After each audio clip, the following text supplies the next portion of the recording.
آزاد کشمیر قانون ساز assembly election کا دوسرا مرحلہ بھی نون لیگ نے جیت لیا۔ 20 میں سے نون لیگ 14 اور پیپلز پارٹی 5 سیٹوں پر کامیاب۔ نون لیگ کے شاہ غلام قادر، مصطفیٰ بشیر، فاروق حیدر اور ناصر ڈار فاتح، چودھری اسماعیل، احسن رضا، مریم جاوید، ذیشان علی اور راجہ صدیق جیت گئے۔ عامر شاہ، شوکت شاہ، یاسین لون اور محمد احمد رضا قادری کامیاب۔ پیپلز پارٹی کے میاں عبد الوحید سردار مختار جیت گئے۔ دیوان علی خان، عامر، عبد الغفار اور عبد الماجد کامیاب۔ LA-28 مظفر آباد 2 کے 56 پولنگ سٹیشنز پر 4 اگست کو پولنگ ہوگی۔ 118 پولنگ سٹیشنز کے نتائج کے مطابق پیپلز پارٹی کے بازل نقوی کو برتری حاصل۔ انتخابات کا تیسرا مرحلہ 10 اگست کو پونچھ ڈویژن میں ہوگا۔ آزاد کشمیر الیکشن کا دوسرا مرحلہ جیتنے پر وزیر اعلیٰ پنجاب مریم نواز خوش، ایکس پر پوسٹ کی، کوئی اور نہیں بس شیر۔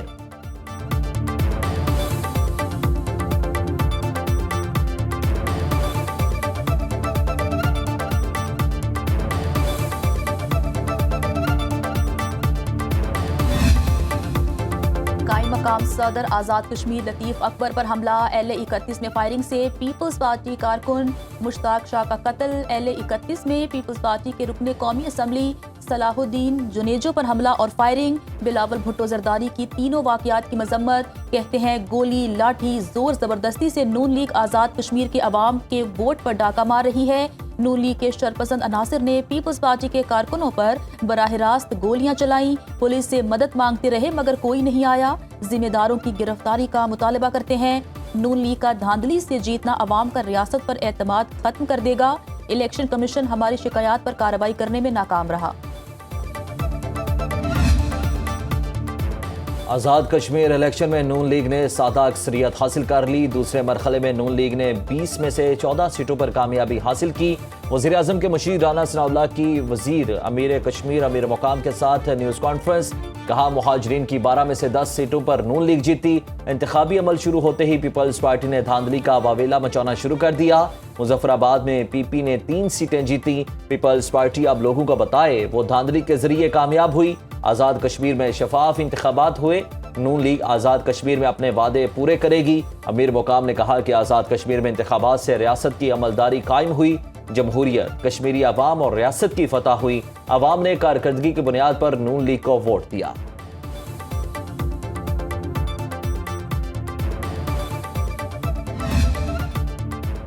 پورا الیکشن پری پلان منصوبے کے تحت کرایا گیا۔ دھاندلی زدہ الیکشن کوئی قبول نہیں کرے گا۔ چیف الیکشن کمشنر شفاف اور غیر جانبدارانہ انتخابات کرانے میں ناکام رہے۔ پیپلز پارٹی کے رہنما راجہ پرویز اشرف کی نیوز کانفرنس، کہا ہمارے کارکنوں پر تشدد کیا گیا، پرچیوں پر مہریں لگائی گئیں، ہمارے ووٹر سے ووٹ کا حق چھینا گیا۔ پہلے مرحلے کے انتخابات سے الیکشن کمیشن نے کچھ نہیں سیکھا۔ قائم مقام صدر آزاد کشمیر پر حملہ اور مشتاق شاہ کے قتل کو انہوں نے معمولی واقعات قرار دیا۔ LA-27 میں جان بوجھ کر پولنگ ملتوی کی گئی۔ نیر بخاری نے کہا ایسے الیکشن کو فری اینڈ فیئر نہیں مانتے۔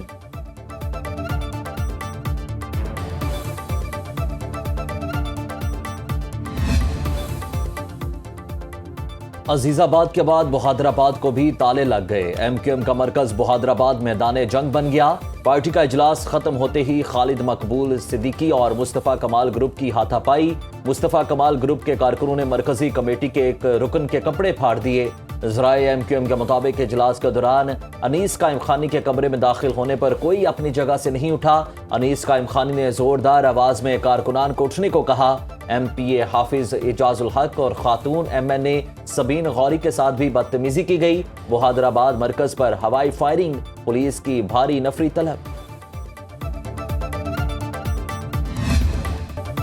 ایران کے ساتھ مذاکرات آج دوپہر سے شروع ہوں گے۔ تہران سے رابطے مذاکراتی فریم ورک کے تحت ہو رہے ہیں۔ امریکی صدر ٹرمپ کہتے ہیں آپ نے ہرمز پر معاہدہ موجود ہے، ایٹمی ہتھیاروں کے خاتمے پر بھی معاہدہ ہوگا۔ بڑے حملے کا منصوبہ سعودی عرب، متحدہ عرب امارات، قطر اور ایران کی درخواست پر منسوخ کیا۔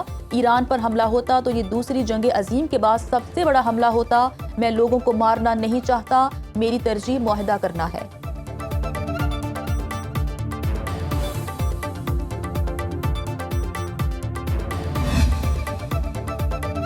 ثالث مفاہمتی یادداشت بحال کرنے کی کوشش کر رہے ہیں۔ معاہدے کی چابی آبنائے ہرمز ہے جس پر مسلسل تبادلہ خیال ہو رہا ہے۔ ایرانی پارلیمنٹ کی قومی سلامتی کمیٹی کے ترجمان حسن کشکاوی کا کہنا ہے ایران امریکہ معاہدے کی بحالی کے لیے کوششیں جاری ہیں، ثالث آگاہ ہے، بنیادی مسائل میں آبنۂ ہرمز شامل ہے، تجاویز پر مسلسل تبادلہ خیال اور گفتگو جاری ہے۔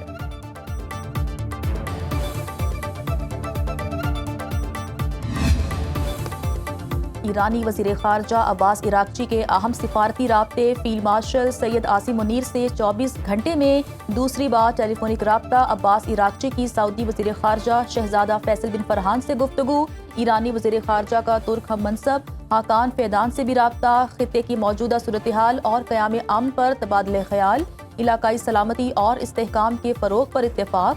عباس عراقچی نے کہا امریکہ اور اسرائیل کی کسی بھی مہم جوئی کا بھرپور جواب دیں گے، جارحانہ کارروائی کا متناسب اور سخت رد عمل ہوگا۔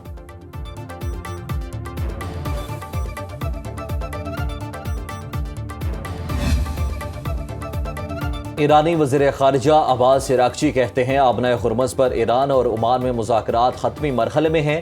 ایرانی وزارت خارجہ کے ترجمان اسماعیل بقائی نے کہا کہ امریکہ نے ایم او یو کے تحت بحری آمد و رفت بحالی کی اجازت نہیں دی، واشنگٹن نے سیز فائر مدت ختم ہونے سے پہلے حملہ کیا۔ آبنۂ ہرمز کی بندش امریکی وعدوں کی خلاف ورزی سے جڑی ہے۔ برطانیہ، بلغاریہ اور یوکرین نے ایران جنگ میں شامل نہ ہونے کی یقین دہانی کرائی۔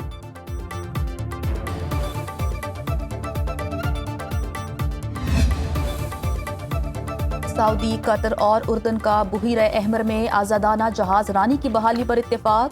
سعودی وزیر خارجہ کے قطر اور اردن کے ہم منصبوں سے رابطے، شہزادہ فیصل بن فرحان کا مشترکہ کاوشوں اور متفقہ موقف اپنانے پر زور۔ سعودی خام تیل سے لدے مزید 2 آئل ٹینکر آبنائے باب المندب سے گزرنے میں کامیاب۔ باب المندب اور آبنۂ ہرمز میں بحری ٹریفک شدید متاثر۔ باب المندب سے گزشتہ روز 18، ہفتے کو 27 اور جمعے کو 28 ٹینکر گزرے۔ آبنۂ ہرمز سے اتوار کو صرف 1 ٹینکر گزرا۔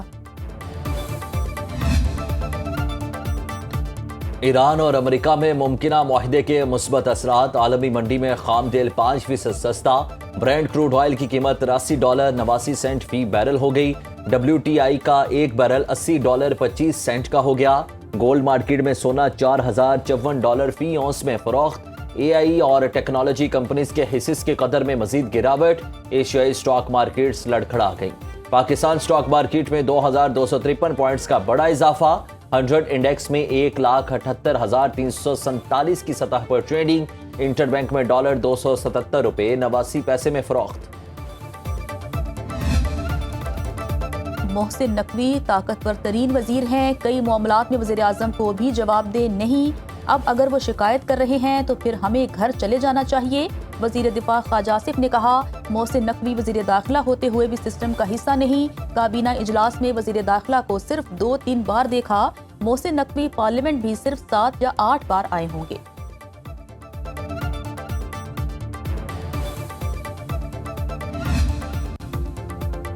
ملک میں مانسون کا چوتھا سپیل، دنیا پور میں موسلادھار بارش، نشیبے علاقوں میں پانی جمع، اسلام آباد، کشمیر، خیبر پختونخوا، پنجاب اور شمال مشرقی بلوچستان میں بارش کی پیش گئی، گلگت بلتستان کے چند مقامات پر بھی بارش متوقع، سندھ کے بیشتر اضلاع میں موسم گرم اور مرطوب۔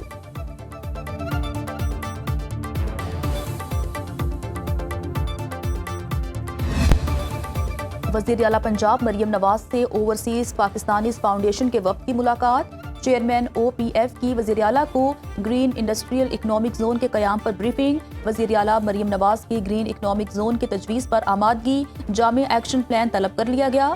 گرین اکنامک زون میں solar, wind, hydro, ground source energy, battery storage اور HVO بیک اپ سسٹمز کا قیام عمل میں لایا جائے گا۔ مقامی اور غیر ملکی سرمایہ کاروں کے لیے خصوصی ماراتی پیکج کا اعلان، مریم نواز نے کہا پنجاب میں ہر سرمایہ کار کو خوش آمدید کہتے ہیں، تمام نئے کاروبار اور صنعتیں شروع کرنے کے لیے 0 ٹائم ٹو سٹارٹ پالیسی نافذ، سرمایہ کاروں کے لیے 1 ونڈو آپریشن اور NOCs کی فوری فراہمی کا قیام کر دیا گیا۔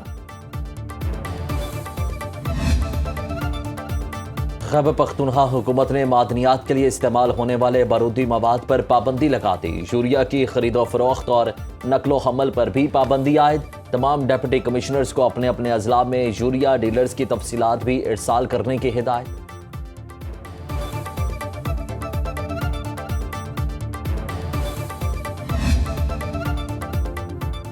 لاہور میں حضرت داتا گنج بخش علی ہجویری کے 983ویں عرس کا دوسرا روز ملک بھر سے عقیدت مندوں کی داتا دربار آمد کا سلسلہ جاری.